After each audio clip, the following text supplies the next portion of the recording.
What's going on, folks of YouTube? This is Pete with Backdraft Bikes coming at you with another Tesla video. If you're gonna buy a new Tesla Y, please take a couple minutes, watch this video, and think about the issues I mentioned before you pull the trigger.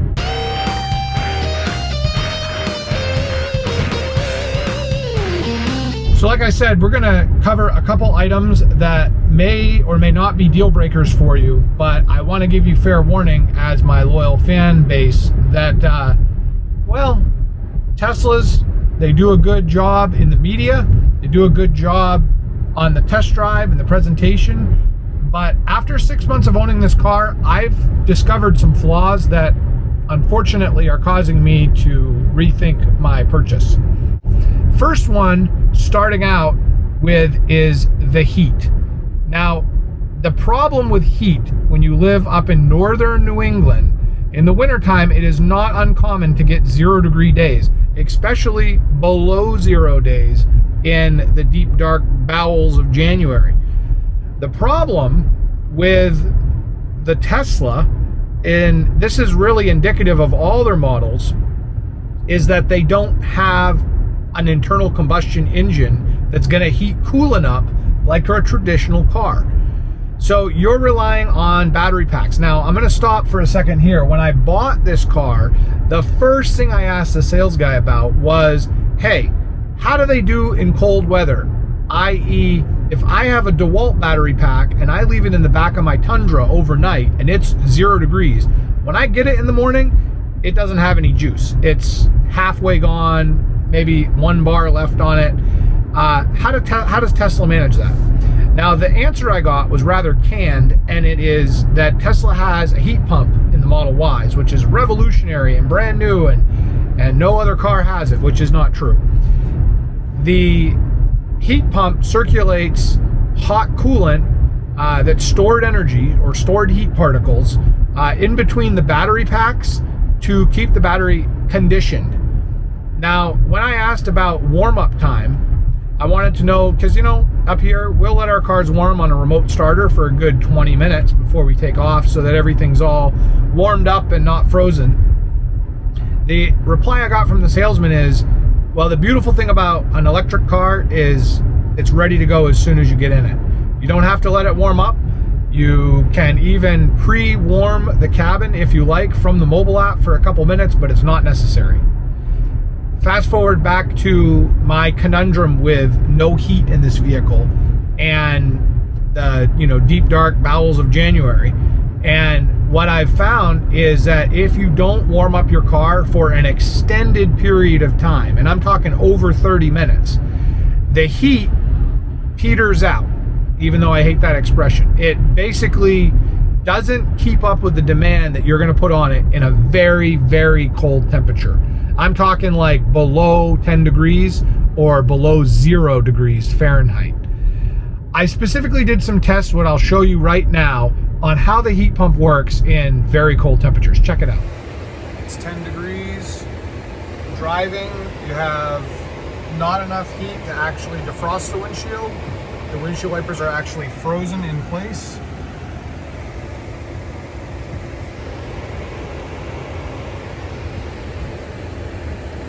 See, it's cold. Once I stop and pull over, the heat comes back on for a minute. As soon as you start driving again, it shuts off. Can't drive. -1. Car has been warming up for 30 minutes.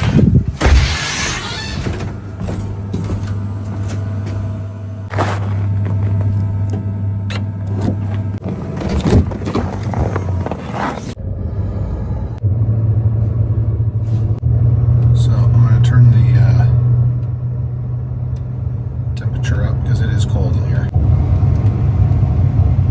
It's 30 in here. And I'm gonna put this up here. And then I have infrared contact thermometer. And it's below the reading where I can actually pick up heat. Okay, I'm going to cycle this to defrost high. Let's see here, right here. So that should be full full heat on there. We'll show you that that temperature gauge is at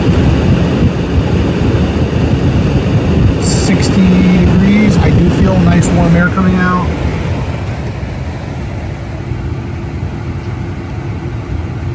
So I'm at 53 if I measure right here. And I'm getting roughly, this is instant reading, I'm getting roughly 100-degree air coming out of there. Pulled over just a second after I left. You can see the temperature is quite high. I still have this on. I haven't changed anything. And I can feel the temperature just dropping in here.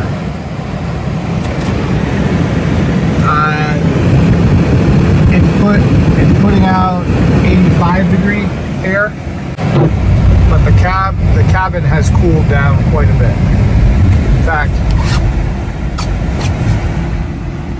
we're at 50 degrees there. Temperature in the cabin's dropped considerably. It is now 45 degrees in here, 40 degrees in here, somewhere around there. It's chilly in here right now. You can feel the heat is totally lost its efficiency, I'm sure. This is a 10-degree below zero morning Fahrenheit. Okay, I've stopped. I pulled over, halfway point. As soon as you pull over, you can feel a small surge in heat. We're getting 90-degree temperature out of there, but the cabin is still quite cool. 49 degrees right here at our central monitoring point. And what I'm going to do is I'm going to go outside and I'm going to put some snow on the windshield to see if it will keep up with the demand for defrosting. So I put some snow on the windows. Boy, my hands are cold. And sitting here, you can feel a little bit more heat instead of moving down the road. As you can see, the heat has gone up a little bit.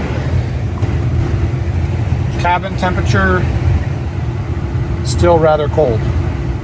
So we're gonna drive and see how this works.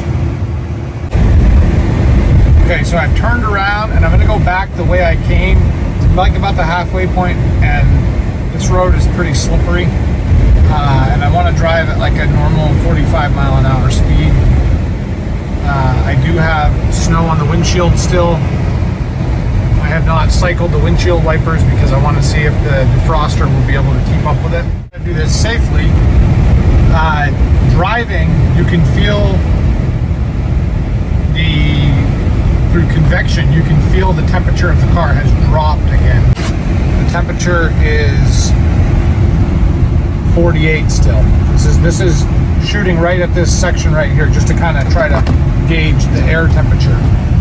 I still have snow on the windshield.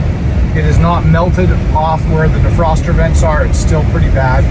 So I'm gonna cycle the windshield wipers and we're gonna see what happens. So they were a little frozen and they broke free, but they are working. But I still have ice on the window. It's pretty solid. So again, trying to simulate what it would do when it's snowing like it did the other day. I have not touched the defroster controls whatsoever. So I drove a little over a half an hour. I'm at 88 degrees. And we're still doing not even 50 degrees. It's cold in here. It is. It's not. I haven't touched any of the gauges or anything. The other thing I was going to say is let's try the windshield wipers. I mean, it's trying to defrost, but there's ice on the very bottom of the windshield as well, right by the defroster vents, which is what really kind of worries me. It's trying to provide heat, but the BTUs just don't.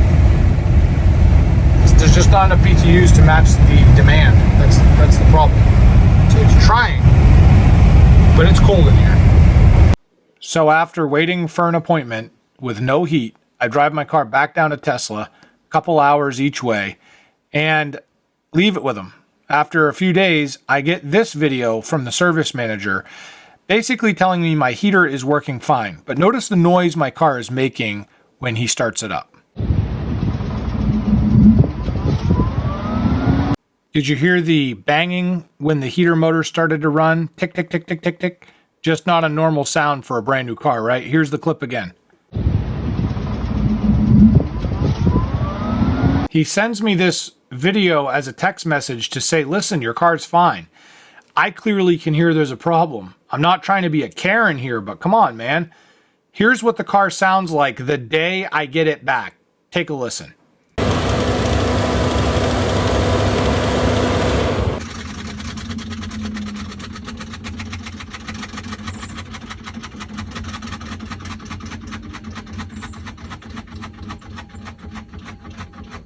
My car never made this noise, and so this is kind of crazy.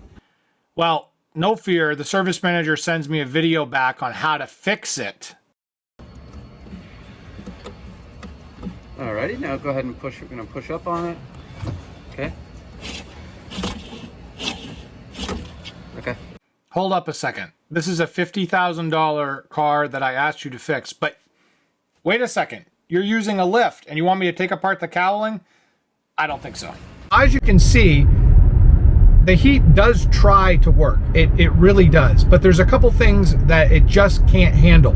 Number one, heat pumps and cold temperatures. The way a heat pump works, which I have a couple on my house, they work really, really good until about 15 degrees or so. And then they start to really struggle to pull those heat particles out of the air because the air is so dense and there's just no heat left in it that the efficiency just tanks. And this is not something, you know, unique to Tesla. This is a heat pump and the laws of physics. So that being said, I think Tesla has put way too much trust in the fact that the heat pump is like the second coming savior of their range woes, because all the other cars run resistive heating elements, which use a lot of juice, but they make heat even in 0 degree weather. Why didn't Tesla put some sort of backup system in the car to help us out up here where it's super cold? So like the heat pump isn't going to work. And this brings me to the biggest issue with this, which is a safety concern. I had 2 times while driving the vehicle, the windshield wipers freeze to the windshield. They just froze right in place. They would not work. And this was because I had them set intermittent, degree, and they were, puckered up a little on the windshield, waiting for the delay to kick on again. And in between, the 5-second delay or whatever, they froze in place because there's no heat coming out of the defroster. So why didn't they put a carbon heating strip right in the defroster vents just to compensate for that? I don't know. I had a really deep discussion with Tesla on this. The car's been in the shop 4 times for this issue. They changed the high pressure sensors and the low pressure sensors, and they've told me the car is working as per spec. Those words, as per spec, are like, they send chills down my spine. Which brings me to my second point, Tesla service. Tesla service. These poor folks at these service centers do try very, very hard to help out their customers. And, I'm sure they're coached and they have a playbook in which they have to live by. The thing with Tesla is that everything is like Kool-Aid driven.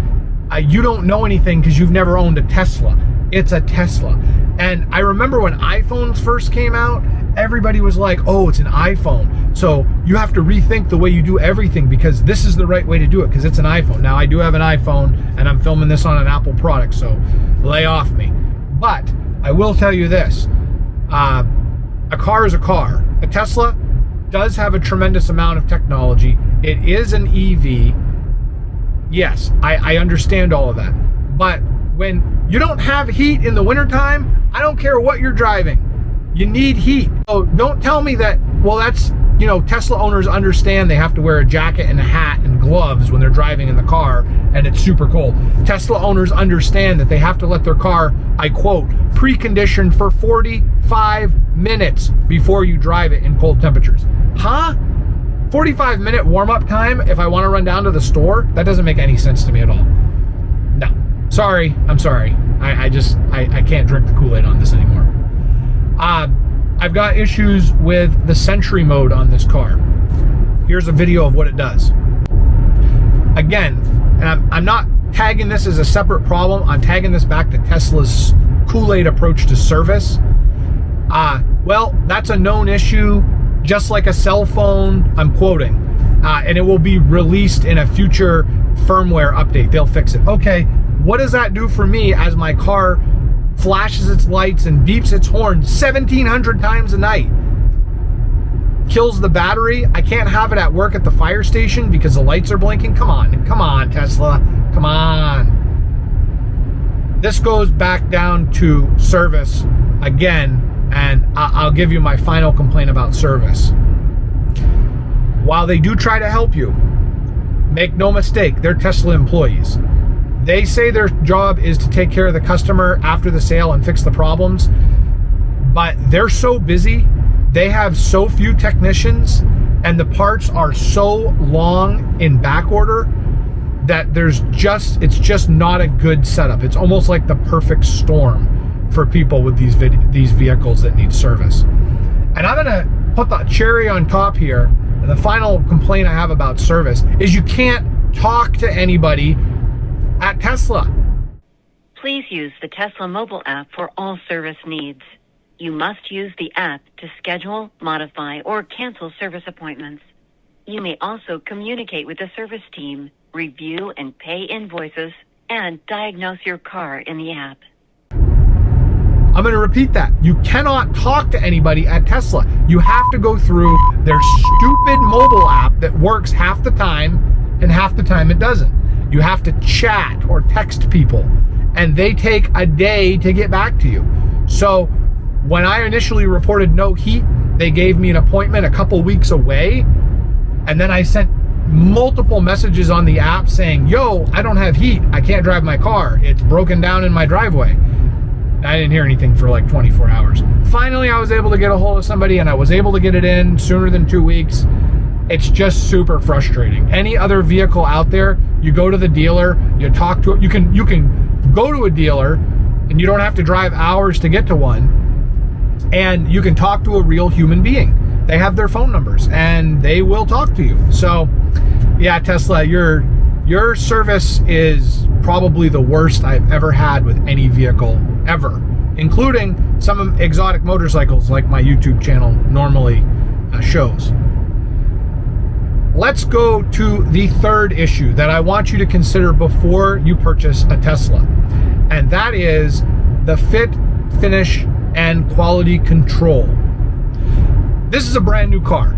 It is $50,000. It's in the same class as some of the BMW crossovers, the entry-level Mercedes, top of the line Toyotas. Some of the Lexuses are in this category. I mean, we're talking, this is a car that is branded a luxury SUV crossover.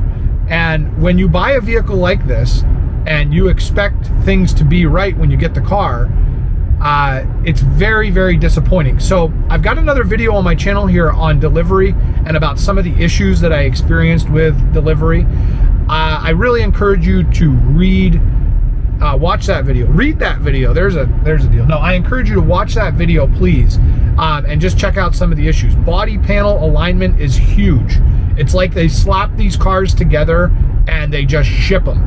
And they hope that most customers don't notice the small inconsistencies, and they'll just accept the vehicle as is.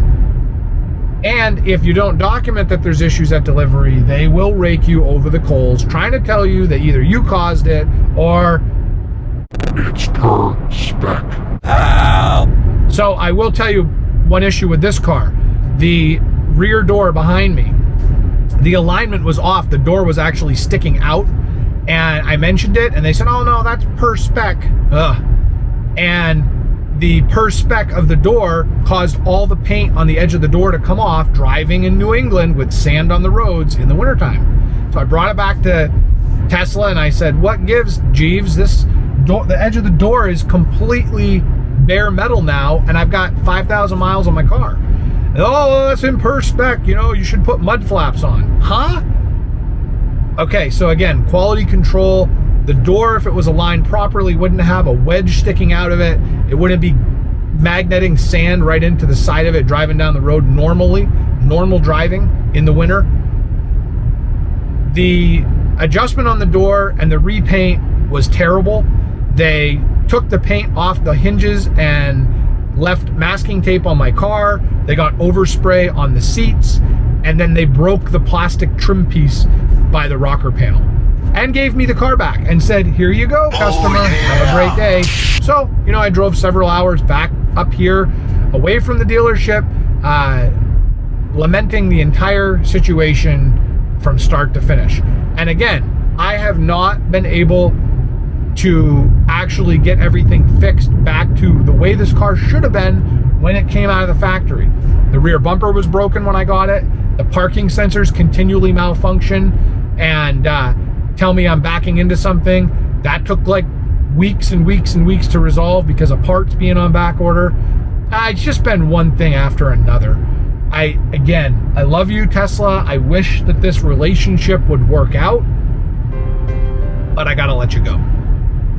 And we're done. Oh, well, before I close this video, I will tell you this. I have tried to open a claim with Tesla for a buyback. Ah, yes. Everything goes back through the service center. The service center handles the contact with the rep team or whatever it's called.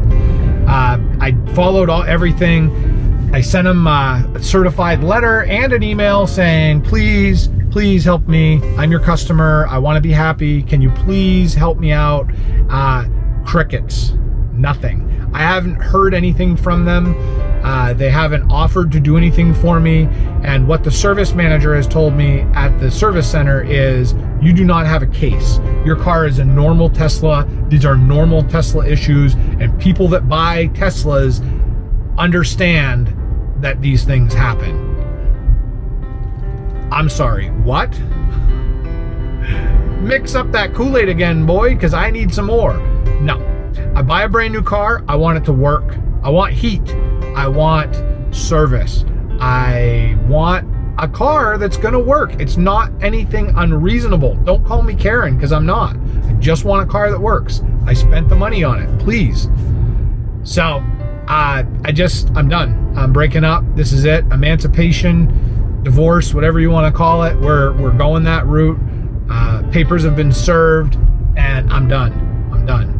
So, you know, by the time I publish this video, maybe Tesla's going to throw me a bone. Maybe they're going to tell me I can't even talk about what the resolution is. If you look at all the Reddits, that's pretty common. Tesla wants the car to go away.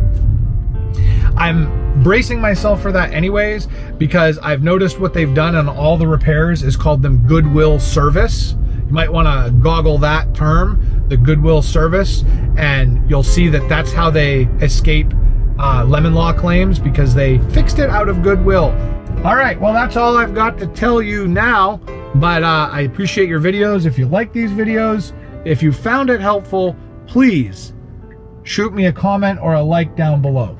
I'm not putting my referral code on this video because I'm not referring anybody to buy any of these anymore. I appreciate the 20 cars that people bought off my referral links, but I don't want to be part of the conspiracy. So I will catch you guys on the flip side. Remember to be safe out there.